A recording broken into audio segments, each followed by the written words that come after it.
সুপ্রিয় দর্শক, বাগেরহাটের সেই সাদ্দামের হৃদয় বিদারক ঘটনা আপনারা সবাই জানেন যে মৃত সন্তান বাবাকে দেখতে গিয়েছিল। দুর্ভাগ্যজনক হলো আজকে তার জামিন দেওয়া হয়েছে। গত পরশুদিন জামিন দেওয়া হয়েছে এবং এই ঘটনার পরে যখন তিনি স্ত্রী এবং সন্তানকে হারিয়ে ফেলল, ঠিক তখন তাকে জামিন দেওয়া হলো। এর দ্বারা আসলে কি প্রকাশ করতে চাচ্ছে এই অন্তর্বর্তী সরকার? সাদ্দামের মা প্রশ্ন করেছে যে বাড়ি এসে তো ছেলের বউ কবর দেখবে। এই জামিন দিয়ে কি করব? সাদ্দামের মায়ের এই প্রশ্ন। এই প্রশ্ন আসলে এই সময়ের কতটা বাস্তবতা সেটা নিয়ে আমরা আলোচনা করব। গতকাল বাংলাদেশে যে উচ্চ আদালত থেকে একটি জামিনের আদেশ এসেছে, সাধারণ সময় জামিনের খবর আনন্দের হয়, পরিবারের মুখে হাসি ফোটায়। কিন্তু বাগেরহাটে সাদ্দামের পরিবারের কাছে এই জামিন আজ এক অভিশাপের মতো শোনাচ্ছে। একজন মানুষ ৯ মাসে জেল খাটার পর জামিন পেলেন। কিন্তু বাড়িতে ফিরে তিনি কাকে দেখবেন? তার ২২ বছর বয়সী স্ত্রী স্বর্ণালী আর ৯ মাসের দুগ্ধপোষ্য শিশু নাফিস, যাদের তিনি জীবিত রেখে জেলে গিয়েছিলেন, আজ তারা ৩.৫ হাত মাটির নিচে। সোমবার যখন হাইকোর্ট সাদ্দামকে জামিন দিচ্ছিল, তার ঠিক ৪৮ ঘন্টা আগে যশোর কেন্দ্রীয় কারাগারের ফটকে একটি অ্যাম্বুলেন্স দাঁড়িয়েছিল। সেই অ্যাম্বুলেন্সে ছিল সাদ্দামের স্ত্রী আর সন্তানের নিথর দেহ। একজন বাবাকে তার সদ্যজাত সন্তান নিথর দেহ নিয়ে দেখতে গিয়েছে। একজন বাবাকে তার সন্তানের মুখ দেখার শেষ ইচ্ছা হয়েছে লোহার গ্রিলের ওপার থেকে, বা পূরণ হয়েছে লাশের গাড়ির ভিতর থেকে। আজকের ভিডিওতে আমি কোনো দল বা গোষ্ঠীর হয়ে কথা বলবো না। আজ আমি কথা বলবো মানবাধিকার নিয়ে। আজ আমি প্রশ্ন তুলব, একটি রাষ্ট্র কতটা অমানবিক হলে একজন বাবাকে তার সন্তানের জানাজায় যাওয়ার জন্য প্যারোল দেওয়া হয় না? কেন এই কফিনের রাজনীতি? ভিডিওটি শেষ পর্যন্ত দেখুন। আজ আমরা চেষ্টা করব আমাদের বিবেকের মুখোমুখি দাঁড়াতে। সাদ্দামের মা দেলোয়ারা একরামের একটি কথা আজ সোশ্যাল মিডিয়াতে ভাইরাল। তিনি আক্ষেপ করে বলেছেন, বাড়ি এসে তো দেখবে ছেলে বউয়ের কবর। এই জামিন দিয়ে কি হবে? বন্ধুরা, একজন মায়ের এই হাহাকার কি আমাদের বিচার ব্যবস্থার গালে একটি বিরাট চপেটাঘাত নয়? সাদ্দামের মা বারবার জামিনের চেষ্টা করেছেন, কিন্তু আমাদের দেশে সেই পুরনো সংস্কৃতি, এক মামলায় জামিন হলে আরেক মামলায় গ্রেপ্তার দেখানো। এই অন্তর্বর্তী সরকার, এই রক্তচোষা ইউনূসের সরকারের এটাই হলো দর্শন। তারা যেকোনো প্রকারে হোক আওয়ামী লীগের নেতাকর্মীদের আটকিয়ে রাখবে, এটাই হচ্ছে তাদের দর্শন। তারই ফলশ্রুতিতে আজকে সাদ্দামের এই করুণ দশার যে কথাটা, যে অমানবিক ঘটনা, সেই অমানবিক ঘটনা বিশ্ব বিবেককে যখন নাড়া দিয়েছে, এটা নিয়ে যখন সারা বাংলাদেশে ট্রোল হচ্ছে এবং মানবাধিকার চরম লঙ্ঘন প্রমাণিত হচ্ছে, ঠিক তখন সাদ্দামকে একটা সাজানো জামিন দেওয়া হয়েছে। এই জামিন দিয়ে আসলে সাদ্দামের কি কি কি করা উচিত, কি করার মতো আছে?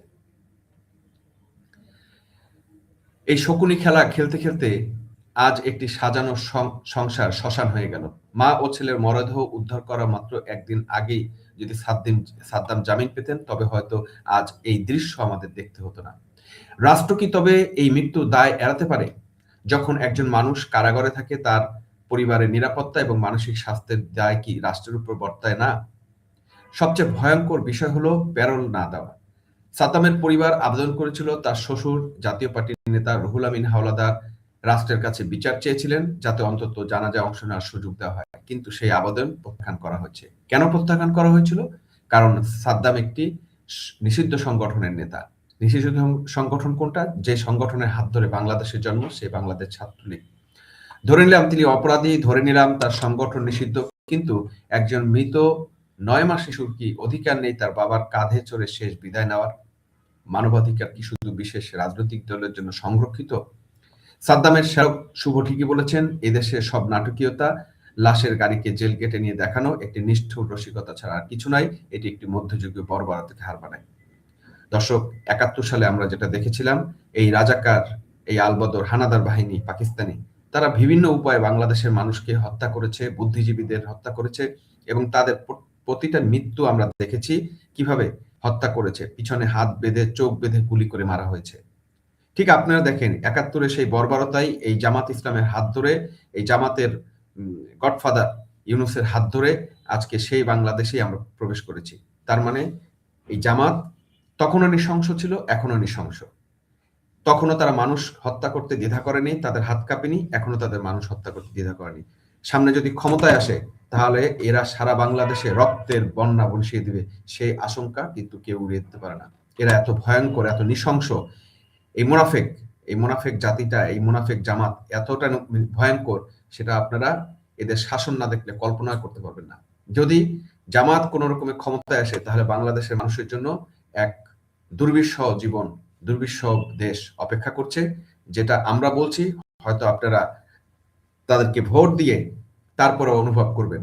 যেমন 5 আগস্টে শেখ হাসিনাকে উৎখাত করার পরে অনুভব করেছিলেন, ঠিক তেমনি এই জামাতকে যদি আপনারা ভোট দেন, ঠিক সেম জিনিস আপনি উপলব্ধি করে তখন হায় আল্লাহ করেও কোনো কাজ হবে না। কারণ এই জামাত ইসলাম কোনো ইসলাম না, তারা হচ্ছে মুনাফেক, তারা হচ্ছে ইসলামের শত্রু। প্রেক্ষাপটটি একটু মনে করিয়ে দিই আপনাদেরকে। জুয়েল হাসান সাদ্দাম বাগেরহাট সদর উপজেলার ছাত্রলীগের সভাপতি। 2024 সালে 5 আগস্টের রাজনৈতিক পট পরিবর্তনের পর তিনি আত্মগোপনে ছিলেন। 2025 সালে 5 এপ্রিল তাকে গোপালগঞ্জ থেকে গ্রেপ্তার করা হয়। সেই থেকে তিনি কারাগারে। আমরা জানি 5 আগস্টের পর ছাত্রলীগের কর্মকাণ্ডের কারণে ছাত্রলীগকে নিষিদ্ধ করা হয়েছে, কিন্তু আইনের শাসনের বিচার ব্যবস্থা হবে আদালতে। জেলখানায় বন্দী রেখে তার পরিবারকে তিল তিল করে মৃত্যুর মুখে ঠেলে দেওয়া কি কোনো বিপ্লবের অংশ হতে পারে? গত শুক্রবার সাদ্দামের বাড়ি থেকে যখন তার স্ত্রী এবং 9 মাসের সন্তানের মরদেহ উদ্ধার করা হলো, তখন সারা দেশ স্তব্ধ হয়ে গিয়েছিল। এই রহস্যজনক মৃত্যু কি সাদ্দামের কারাবাস এবং পরিবারের উপর মানসিক চাপের ফল? এর সুষ্ঠু তদন্ত কি আমরা আশা করতে পারি? না, আশা করতে আসলে পারি না। এই পিচাস ইউনূস সরকারে আমাদের কোন রকমই আমরা পারি না। শনিবার রাত 10টা 20 সাবেক ডান্ডা গ্রামের ঈদগাহ মাঠে যখন জানাজা অনুষ্ঠিত হচ্ছিল, তখন সেখানে একজন পিতা নন, পিনপতন নিরাপত্তা ছিল। মাত্র 22 বছরের মেয়ে, একটি 9 মাসের শিশু, তাদের জানাজা হচ্ছিল। তারা কোনো রাজনীতি করতো না, তারা কোনো মিছিলে যেত না, তাদের একমাত্র অপরাধ তারা ছিল একজন নিষিদ্ধ সংগঠন আওয়ামী লীগের সন্তান এবং পরিবার। জানাজা শেষে শ্বশুরবাড়ির কবরে মা ছেলেকে পাশাপাশি দাফন করা হয়েছে। সাদ্দাম এখন জামিন পেয়ে সেই কবরের পাশে গিয়ে দাঁড়াবেন। যে হাতে সন্তানের জন্য খেলনা নিয়ে বাড়ি ফেরার কথা ছিল, সেই হাতে আজ কবরের মাটি ছুঁতে হবে। যে মানসিক টর্চার, এই যে দীর্ঘমেয়াদী ক্ষত, এই ক্ষতিপূরণ কোনো আদালত দেবে? আমাদের আইনজীবীরা বড় বড় তথ্য দেন, কিন্তু সাইদুর আহমেদ রজার মতো যারা শেষ পর্যন্ত লড়েছেন, তাদের ধন্যবাদ জানাই, যদিও এই জয় এখন অর্থহীন। একজন রাজনৈতিক বিশ্লেষক হিসেবে আমি বলতে চাই, যখন কোনো রাষ্ট্র প্রতিহিংসা পরায়ণ হয়ে ওঠে, তখন ন্যায় বিচার আর অন্যায়ের পার্থক্য ভুলে যায়। সাদ্দাম যদি অপরাধী হন, তার বিচার করুন, কিন্তু তার পরিবারকে কেন এই চড়া মূল্য দিতে হলো? বিগত সরকারের আমলে আমরা কিন্তু এরকম নিষ্ঠুরতা দেখিনি, যে তাদেরকে প্যারোলে মুক্তি দেওয়া হয়নি, এরকম ভাবে অন্যায়ভাবে তাদেরকে করা হয়েছে, এরকম কিন্তু আমরা দেখিনি। তারপর তাদেরকে ফ্যাসিস্ট বলা হচ্ছে, কিন্তু ফ্যাসিস্টের চরম রূপ কিন্তু এই হিটলার, নয়া হিটলার ইউনূসের আমলে আমরা দেখছি। পরিবর্তনটা কোথায় হচ্ছে? যদি জানা যায় অংশ নেওয়ার মতো মানবিক অধিকারও একজন বন্দীকে না দেওয়া হয়, তবে আমরা নিজেদের সভ্য জাতি হিসেবে কিভাবে দাবি করি? যেখানে ইউনূস, এই রক্তচোষা ইউনূস আসার পরে বলেছিল যে আমরা নাকি অসভ্য থেকে সভ্য হয়েছি, কিন্তু এই কি সভ্যতার নমুনা? আমরা তো ইতিহাসের সবচেয়ে বড় অসভ্যতার মধ্যে আছি, আইএমএ জাহিলিয়াতের মধ্যে আছি, এবং এই যুগকে মানুষ ইউনূসীয় জাহিলিয়াত বলার শুরু করেছে। এবং এই পৃথিবীতে এই যুগকে, এই 1.5 বছরের যুগকে, ইউনূসের এই সময়টাকে বলা হবে ইউনূসীয় জাহিলিয়াত যুগ। সাদ্দামের মামা হেমাদুদ্দিন কণ্ঠে যে হতাশা, তা আজ পুরো বাংলাদেশের বিবেকবান মানুষের কণ্ঠ। জামিন হয়েছে, কিন্তু সেই জামিনের আনন্দ আজ গোরস্থানে সমাহিত। পরিশেষে একটা কথাই বলবো, রাজনীতি মানুষকে অন্ধ করে দিতে পারে, কিন্তু রাষ্ট্রকে অন্ধ করে হওয়া সাজে না।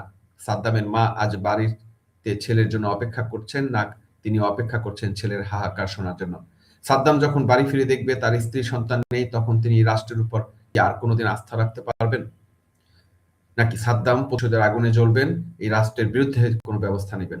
আজকে এই ট্র্যাজেডি আমাদের চোখে আঙুল দিয়ে দেখিয়ে দিল যে আমাদের দেশে আইনের চেয়ে বড় ট্যাগ আর মানুষের জীবনের চেয়ে প্রতিহিংসা বড়। সাদ্দামের স্ত্রী সন্তানের বিদেহী আত্মার মাগফিরাত করি, আর রাষ্ট্রের কাছে দাবি জানাই এই অমানবিকতার পুনরাবৃত্তি যেন আর না হয়।